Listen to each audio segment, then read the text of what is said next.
It's nice. Hey guys, it's me again. And here's another kernel of knowledge.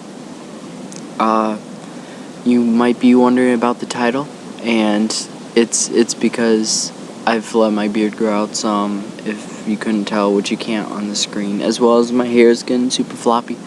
And so I almost felt like I was starting to look like a hobo. Plus, I'm wearing a shirt that's a pig saying, "Frank, are you there?" To a hot dog, which, might be considered like a rundown shirt, even though it's new and I love it. Thank you, Mom, for buying this for me. But no, I've wanted to talk about love for a while, just because it's a big topic, and, I'm not scared to venture into big topics. One thing that I must say before I start talking, which I've already started talking, so I must say it now, is I am completely inexperienced when it comes to love, and that's why I'm gonna use some passages from the Bible, because that is where experience of love is found, in my opinion. Well, that and actually, relationships. But I digress. But so as I said before in my first video, second video, whatever, I am a Christian, so I will be using passages from the Bible in this video. Oh, by the way, I'm outside. It's a nice change of pace, so you don't have to stare at a blank wall. So if anybody comes up behind me, just yell "ah!" because I'm about to be attacked. Again, off topic. Okay, so I guess and for any of you wondering, I'm using the Christian Holman Standard Bible. So if you're following along and you're like, "That's not what my Bible says," it's because maybe it's not your version. But I have found no fault with this version, so I use it. And by fault, I mean just obviously words can be translated differently. There is no fault in the Bible. I believe it is inspired by God, and therefore is not doesn't have flaws in it, even though a lot of people try to argue it does. Also, I'm going to try to speak more excitably, because I feel like my voice isn't the most exciting thing, and you probably agree. But here it goes. Kernel of knowledge, dealing with love. No hobo. Goodness. Okay, so I really just want to, talk about, and I guess if anybody actually watches these videos someday, they might actually be able to, write reply or whatever comments to it. And I'd love for people to comment in agreement or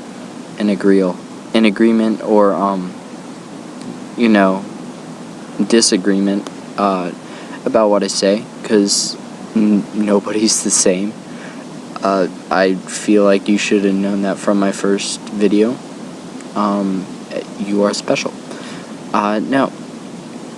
So now we get into it. So I've said that 4 times. Okay, so love. In my opinion, the word itself, love, is completely overused in today's society. It's a shame, really. And I feel awkward telling people I love them when I'm really not sure. Love has almost become the word like, if you understand what I'm saying. And like's almost disappeared. They've almost become synonymous when they really aren't. They really shouldn't be, but they are.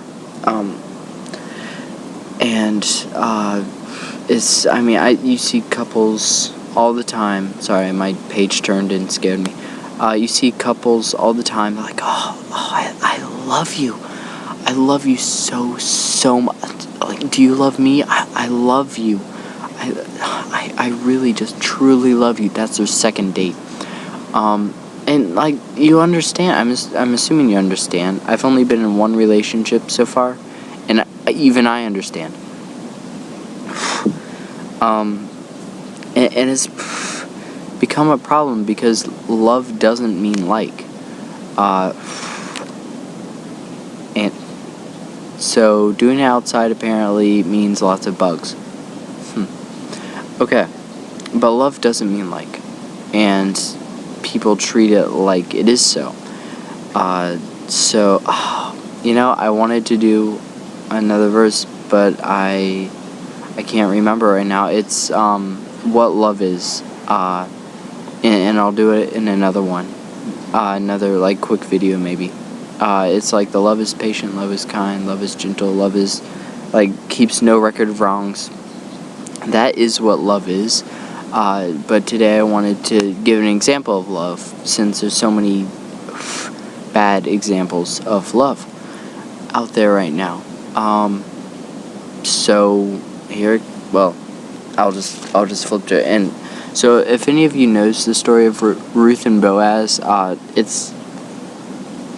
find it one of the most romantic stories in the Bible. And romantic in the sense of, both the sense of like relationship as well as just plain friendship. Like the relationship between, it's Ruth and Naomi, correct? Yeah, Ruth and Naomi. So Naomi's husband and sons died, making her a widow in Israel, and widows, women weren't allowed to work actual jobs, and I'm not saying that housework is an actual job. It's women do just as much as men, if not more so, on almost every basis. But they weren't allowed to like go out and, they weren't supposed to be the breadwinners of the family. So Naomi's here. She has no husband, no sons. She has a daughter-in-law. Actually, it is daughter-in-law. Actually, 2 daughters-in-law. Oh my goodness, it's a little bug. That's so cool. He's crawling all over my Bible. So Naomi's here with her 2 daughter-in-laws, and they're women too. That's what a daughter-in-law is. It's a woman.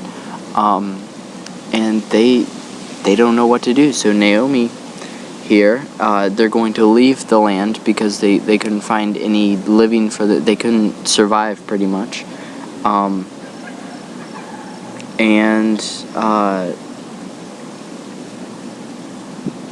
Yeah. So it says here, she prepared to leave the land of Moab because she heard in Moab that the Lord had paid attention to his people's needs by providing food.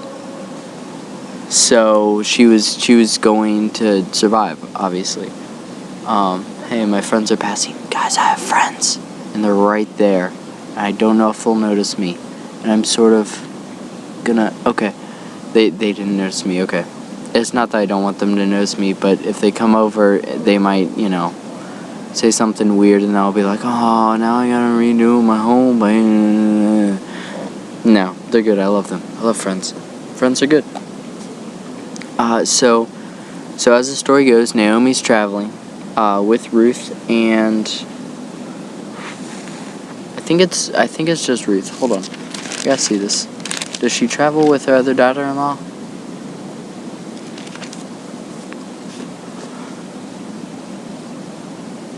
Yeah,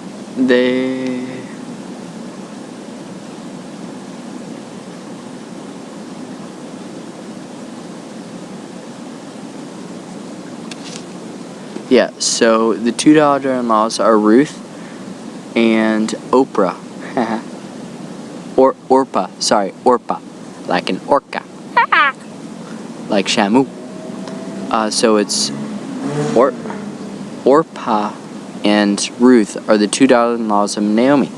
Naomi's like, I'm going on this journey because I can't find food, but you're young enough, you're, attractive enough, you can go find more, like, another husband, because both of Naomi's sons had died, and it was socially acceptable to find a new husband after the death of an old one. I don't know the grounds of divorce, if it's okay to do that after a divorce, but I do know it was okay after their husband had died. If they were young enough, they can either find a new husband, or they can ask the church to help provide for them, which it's called that the church should do that. And so they're both young, and Naomi's like, oh, you should go, and they're both like, no, we love you, you're our mother-in-law. And that's, who really likes their in-laws, Sketchy. Very sketchy. No, it's really sweet, actually. But finally, Naomi convinces Orpah to stay back. She's like, the journey's so long, you don't need to go. And Orpah's like, okay, I'll stay here. But Ruth was like, no, you are my mother-in-law. I'm going with you. And that's part of I know it sounds weird, part of the romantic aspect of the story. Not in like a sexual sense, as so many people, try to say romance is all about, sex and all that. It's not. This is pure love for her mother-in-law, to not leave her side and to make sure that she's provided for. And it is so sweet of Ruth. But then, so Ruth and Naomi get to a new land, and they travel to Bethlehem. And if nobody knows what Bethlehem is, go find out where Bethlehem is. Somebody important was even born in Bethlehem. Who was it? It was Jesus. The Bible school answer. Okay. Naomi changes her name. Missed that part. Okay, so now we're to Ruth and Boaz, and it's already 13 minutes in, so I'll speak quickly. Yay. So Naomi didn't know Boaz was here, but they needed food, and so it's said in the law that women are allowed to follow the grain harvesters, the people harvesting grain, and if they miss something, if they drop something, no normal person wants muddy grain. They are just supposed to leave it, and that system was built so that people could follow these grain pickers and pick up the soiled grain but it's like providing for homeless people. No hobo. Although Ruth and Naomi weren't homeless, I believe. They just, they needed food. They needed a way to provide. And this is how Ruth decided to provide for Naomi. And so... Yeah, so it says, one of the Moabites asked Naomi... Oh, no. Ruth the Moabitess asked Naomi if she could go gather in the fields. She has no clue that Boaz is one of these, owners of the fields. She just needs to go out. So Naomi's like, sure, yeah. So Ruth goes out. She works all day diligently. And I believe it says she only takes 2 breaks during the day. And I don't know about you, but I take frequent breaks. This is actually one of them. I'll probably get back to doing science right after this. So let's see. Okay, so here we go. I'll just read this straight from the text, because that's how, like, Bible context should be read. Like, if you just read one line, it could be miscommunicated 1,000 different ways. So I'll just read. So this is Ruth 2:4 through whenever I finish. I'll tell you when I finish. So it says, later, when Boaz arrived from Bethlehem, he said to his harvesters, "The Lord be with you." Now this is one thing, and this is if there's any Christian women watching, you need to find a man who is strong spiritually, because he will strengthen you in your spiritual walk. So later he says, "The Lord be with you, the Lord bless you." They replied. Boaz asked his servants who was in charge of the harvesters. Asked his servant who was in charge of the harvesters, "Whose young woman is this?" He's speaking about Ruth. And the servant answered, "She is the young Moabite woman who returned with Naomi from the land of Moab." She asked, "Will you let me gather fallen grain among the bundles behind the harvesters?" She came and has remained from early morning until now, except that she has rested a little in the shelter. So, yeah, she took a small break, but breaks are fine. Then Boaz said to Ruth, "Listen, my daughter, don't go and gather grain in another field, and don't leave this one, but stay here close to my young women.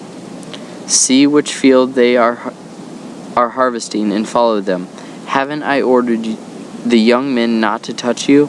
When you are thirsty, go and drink from the jars the young men have filled." She bowed with her face to the ground and said to him, "Why are you so kind to notice me, although I am a foreigner?"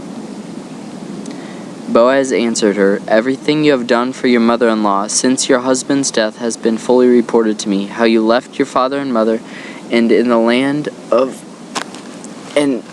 of your birth, and how you came to a people you didn't previously know. May the Lord reward you for what you have done, and may you receive a full reward from the Lord God of Israel, under whose wings you have come for refuge." And that's the first time they meet. And while there's no kissing, there's no hugging, there's no hand holding, there's,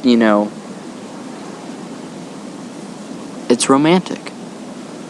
And the reason is because right off the bat, Boaz sees this beautiful woman, and the first thing he wants to do is protect her. It's not like the overprotective, like, "You're not going anywhere, I'm going to protect you." No, it's like, I care about you, I don't want anything bad to happen to you. And so she doesn't. The rest is I ended at the end of 12. So if I would have continued, I would have gone to verse 13. So let's see. Oh yeah. So that's their first, experience together. They both meet. Boaz, I believe, is a bit older. I believe in a little bit farther down the passage, Ruth actually agrees to marry Boaz, and he's like, but why? You could have picked so many younger men, and I just take that to apply that he's not the youngest man. That means I think he's old. Whereas, one thing, this is for the men, and I need to work on this. Not only did Boaz have a good heart, a good mind, he was such a person that people wanted to be like, that all of his servants acted like him. None of them, he was gone. He was in another town. Didn't even see Ruth until the end of the day. None of his servants ever, tried to, force themselves on her. None of them hit her, made fun of her. They took on what they respected Boaz's wishes, even when they knew he wouldn't know, you know? And that's the type of man I want to be. I want to be the type of man who not only you like their, you know, personality and attitude. I want to be the type of man that you want to respect and you want to act like, because you want people to respect you. And I don't want to be like, I want people to be like me. Because no. But I would like to leave a good impression behind, you know, when I grow older. And yeah, it's already like 21 minutes closing in. And there's one other scene in here.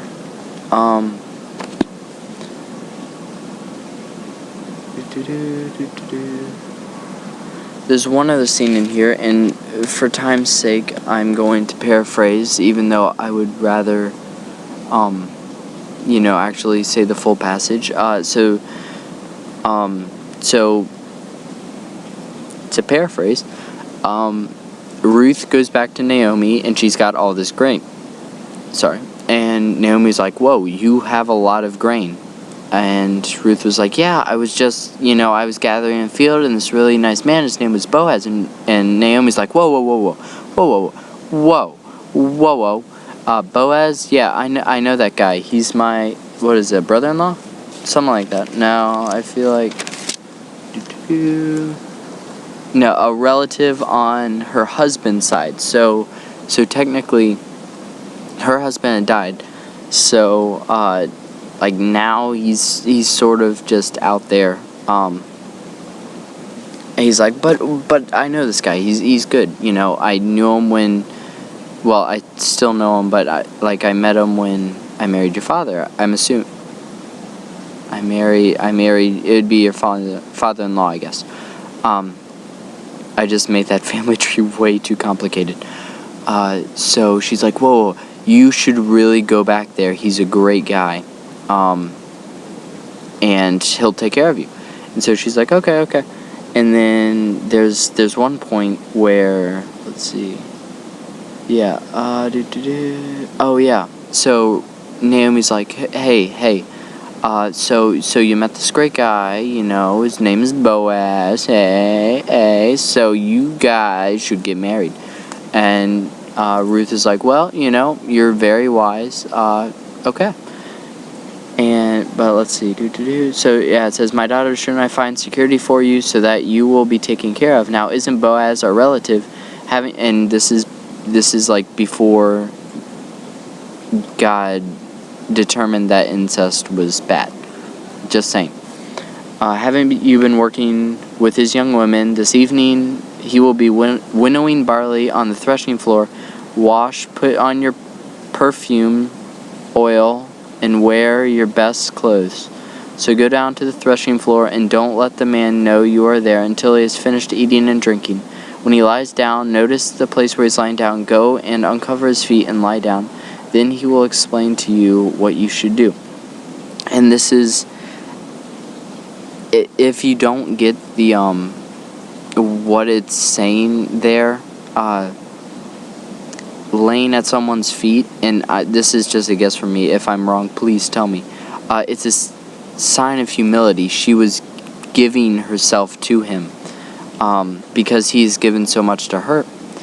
And she's just offering his life, whatever he would want to do with her during that night, he can do. She's pretty much saying, you know, I'll give you a clean slate the next time. Just do whatever you want with me right now.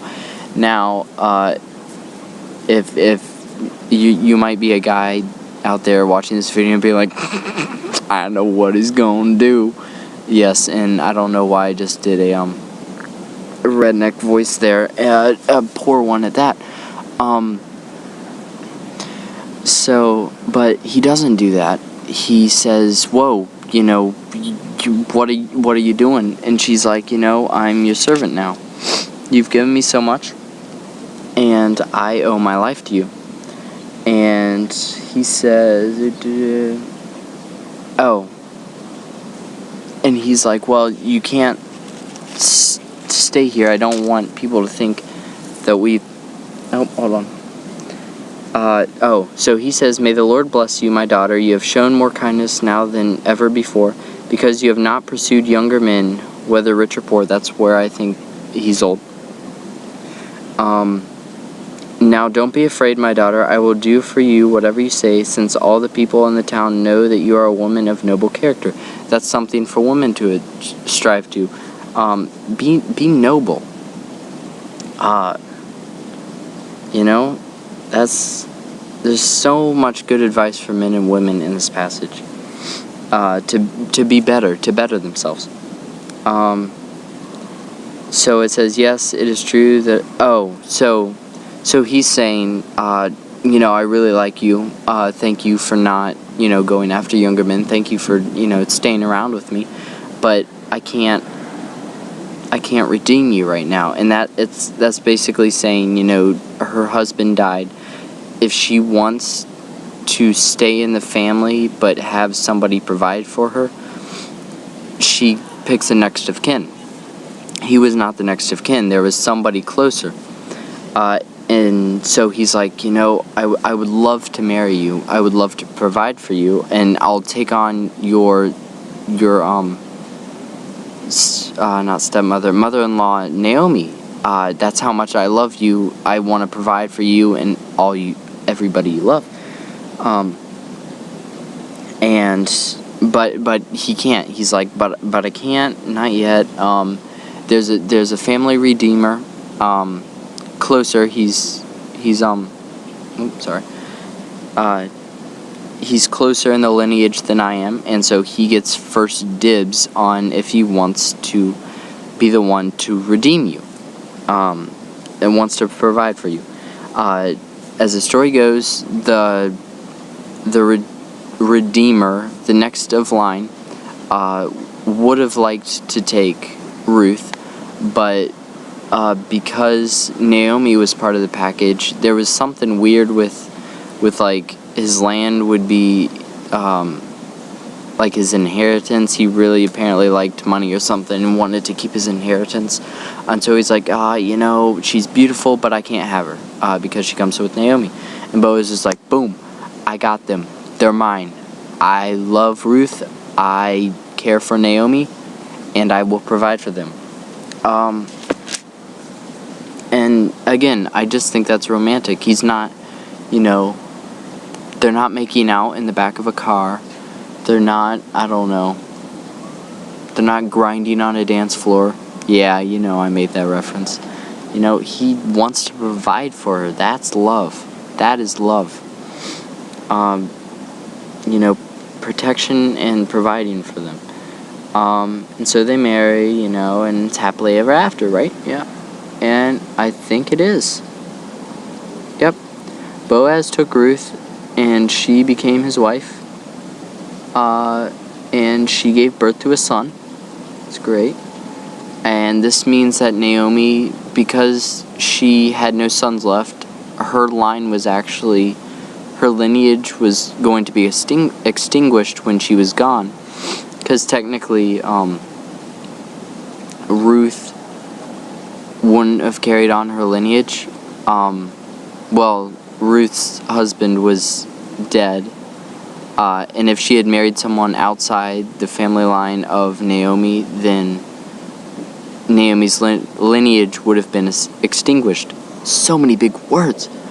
But because Ruth and Boaz got married, and they had a son, Ruth gave it to Naomi, because she had lost so much.